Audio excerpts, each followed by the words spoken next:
Press the bell icon on the YouTube app to never miss a video from News Laundry.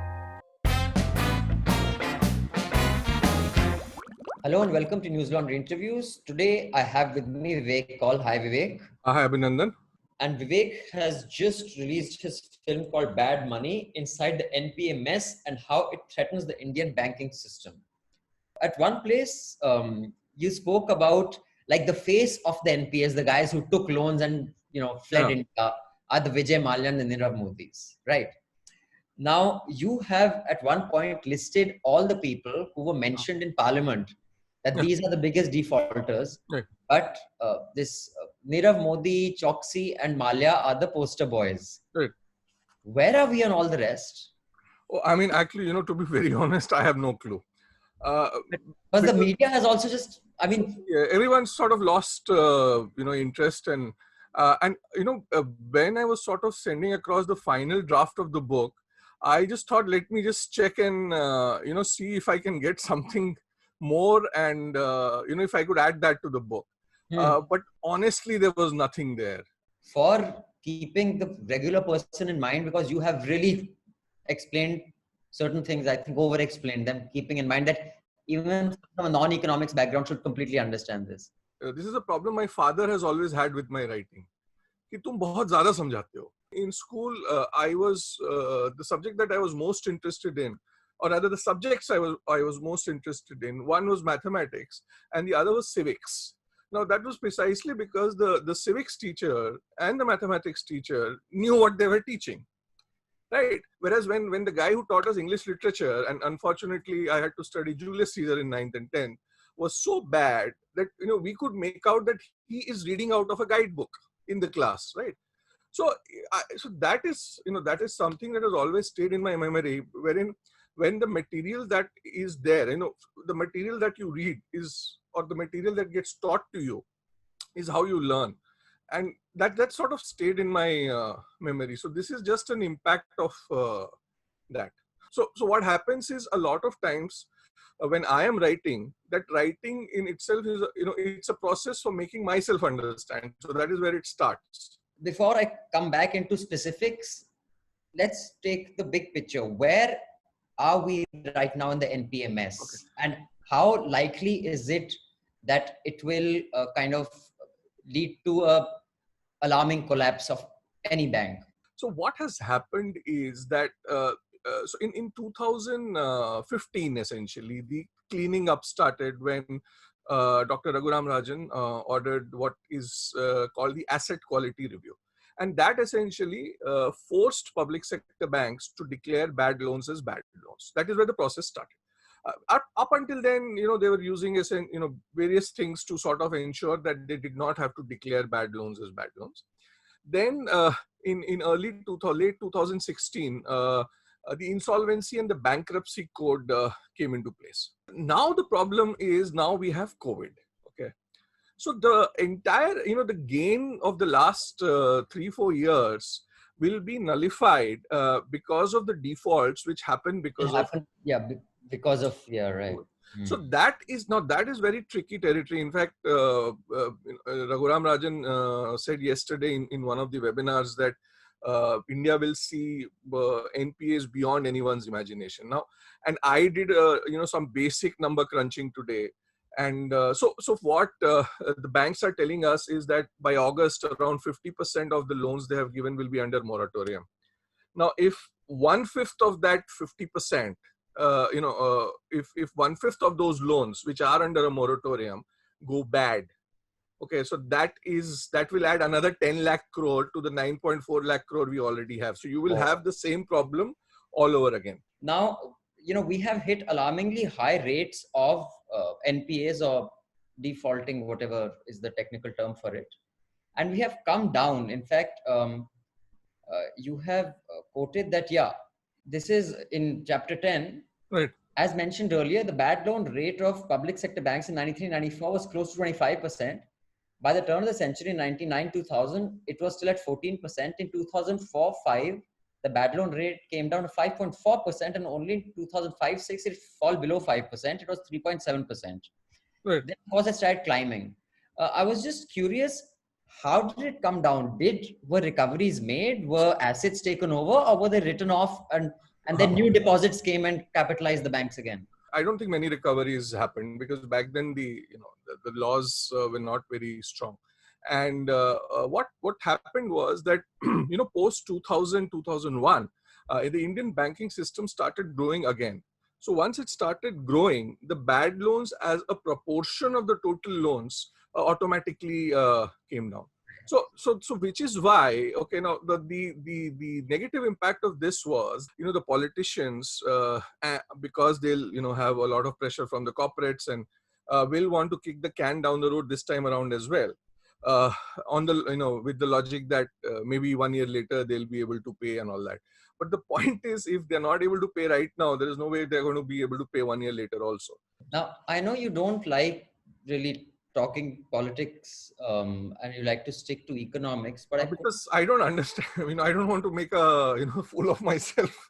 no, but I couldn't help but notice you haven't really committed to it. But maybe it's my imagination because I always think politically. Where you have given the anecdote of Prime Minister Singh, Manmohan Singh, going in for his surgery after two stimulus were given, and there was no plan for a third stimulus, and Pranab Mukherjee took over as finance minister. I'll just quote from your book. And when the government had announced the second stimulus on 3rd January 2009, it had made clear that there wouldn't be any more stimulus packages during 2008-2009. Right. Nevertheless, Mukherjee announced a third fiscal package on 25th Feb 2009. Service tax rate was cut, and you've gone into it. But you have kind of suggested that Manmohan Singh didn't want this, and he went in for surgery. Right. And that's not what you've said, but that's the chain of events. Do you believe that the finance minister Pranab Mukherjee went ahead and did something that Manmohan Singh didn't want when Manmohan Singh was having surgery? I mean, see, I don't have proof for it, but that is the feeling I got after, reading the literature available, reading what Pranab Mukherjee himself has written in his books, and looking at how the entire thing played out. I sincerely feel that the years that Pranab Mukherjee was the finance minister, India lost quite a lot. And in fact, we are still paying for the mistakes he made. There is a lot of background to it. I mean, I am not a political journalist, but this is something that I think, looking at what has been said in the public domain and looking at numbers and looking at what Mukherjee did at that point of time, I think this needs to be explored more. You think currently the RBI's autonomy is severely compromised with this new kind of hierarchy? If you could explain what it is, this whatever monetary committee, or what do you call it? Essentially, what used to happen was that the interest rates, the repo rate, so the RBI has a rate called the repo rate at which it lends to banks. So it tries to manage the overall interest rate scenario by varying that repo rate. So if it essentially wants banks to increase interest rates, it increases the repo rate. If it wants them to sort of keep maintaining their interest rates, it keeps it constant. And if it wants them to cut their interest rate, it cuts the repo rate. So earlier, what used to happen was that the decision to increase or decrease or to keep the repo rate constant was the RBI governors alone, and which all across the world, if you look at the best central banks, it is a committee which decides the way the monetary policy is headed, and not just the RBI governor, or not just the central bank governor. So, in line with that, this was a reform that had been recommended, and it was introduced when Dr. Raghuram Rajan was the RBI governor, and then we continue with that. So, I mean, I don't think there's a problem there. But then, from what one sees, and, one of the things that you learn when you study a little bit of monetary economics is that the central bank governor should never get into the bed with the Ministry of Finance. Okay, these are two distinct things, and which is why if you look at the past central bank governors, even though many of them were finance secretaries, I mean, everyone from Bimal Jalan to Y.V. Reddy to Duveri Subbarao, they had their, when they worked at the RBI, they did not behave like finance secretaries. The current gentleman is still not out of, I mean, he's still, partly he continues to operate as a finance secretary, and then, suddenly he has to put on his RBI governor's hat and you've gone at length about the public sector banks, how their lending practices were deeply flawed. There was corrupt practices when it comes to lending, who gets the money, who gets rollover. Even back from my reporting days, one used to hear about all these sugar mills because they used to require money every day to pay crushing, and how if you knew someone in the government, the bank would keep rolling over your loan next year. In the Indian experience, is the private sector any better, considering the Yes Bank example? And there are others, but you can't prove it. So, but we've heard about some very big banks about how they give money to who. Does that? So here's the thing, I mean, if you look at some of India's best managed banks, okay, right now, they are private banks. I mean, HDFC and Kotak. Okay. Now, this is not to say that the private guys are all clean and the public sector bank guys are crooks. Not at all.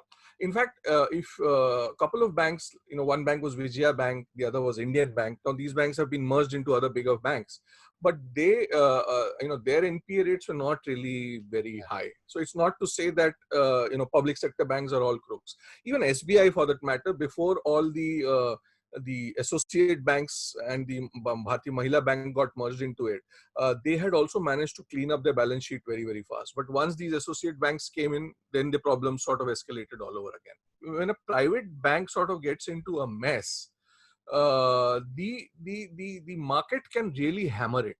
If you look at the kind of the stock price that Yes Bank was, and then the stock price that it ultimately fell to. So it essentially ensured that all the money that Rana Kapoor had built in his head was evaporated. So the market knows, right? Now, in the case, so if you, the same thing plays out with a public sector bank as well. If you look at the situation right now, the market cap of HDFC Bank, just HDFC Bank, is more than all the public sector banks put together. The market cap of Kotak Bank, which is a very, very small bank in comparison to SBI, is more than SBI. So the problem is that a private entrepreneur gets impacted by the market cap. Now, in some public sector bank, because no one really owns it, no one really cares. How do you make economics interesting for a student by using current examples, yet not pissing anybody off so that it is prescribed? Textbook has to be interestingly written, but what happens is that textbooks get written in such a boring way that they ultimately, other than impacting, it essentially leads to a situation where one, people are not interested, and two, they don't learn. And that ultimately has an impact everywhere. And this is not just true about, books on economics. It's true on, anything and everything. I mean, the books on history that I read in my school were so terrible.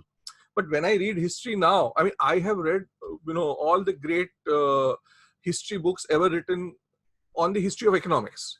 And they are so interestingly written that, one doesn't, one then sort of thinks and goes back to the time when one used to read these history books and wonders that why didn't I like those books, and I love these books. So if I had these kind of books in my 10th standard, I would have never studied maths and, done an MBA. I would have probably studied history. But then the history that we studied was so boring that. Yeah. But see, what happens is, I think I'll tell you what the problem there is. The problem there is that free mein bas itna hi milega.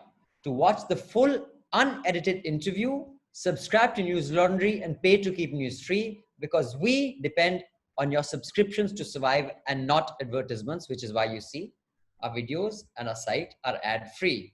So pay to keep news free, subscribe to News Laundry, watch this full unedited interview and all our full unedited interviews, podcasts, and all paywall content. Trust me, it's worth it.